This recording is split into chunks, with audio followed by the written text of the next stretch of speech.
Gildan Media, a division of Recorded Books, presents The Startup Community Way, Evolving an Entrepreneurial Ecosystem by Brad Feld and Ian Hathaway.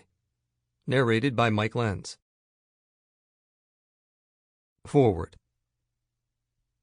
In 2020, startup communities, which once appeared on the landscape of business, as well as the literal landscape, like so many rare animals, are long past the point of being uncommon or even unusual.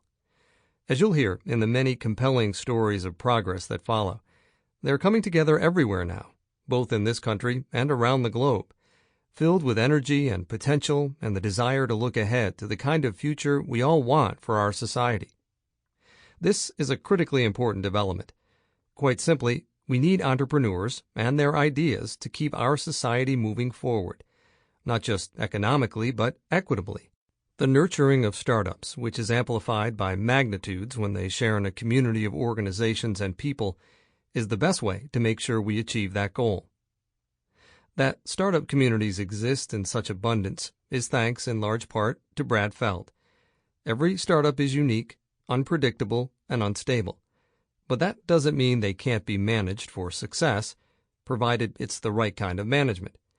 The same is true of every startup community. That's the subject of Brad's book, Startup Communities, Building an Entrepreneurial Ecosystem in Your City.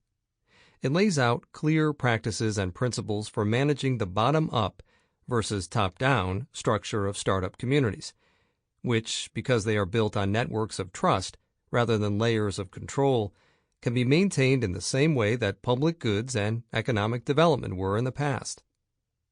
Rather than a rigid, hierarchical set of rules and processes, they thrive on a responsive, flexible method of working that uses validated learning to make decisions with minimal error. Like entrepreneurs, startup community builders can't rely on hunches or assumptions. They need to get out there, gather data, and see what's happening for themselves. Only then can they bring together diverse, engaged organizations that draw on each other's energy and experience and are led by committed, long-term oriented entrepreneurs. By detailing a system that was hiding in plain sight, like so many methods used by entrepreneurs, Brad made it available to anyone worldwide who wants to bring innovation and growth to their city or town. All of which is why, now that we've reached the next phase of startup community development, there's no one better than Brad to address its central issue. What happens, or doesn't, when startup communities coexist with other, more traditionally hierarchical... Sample complete. Ready to continue?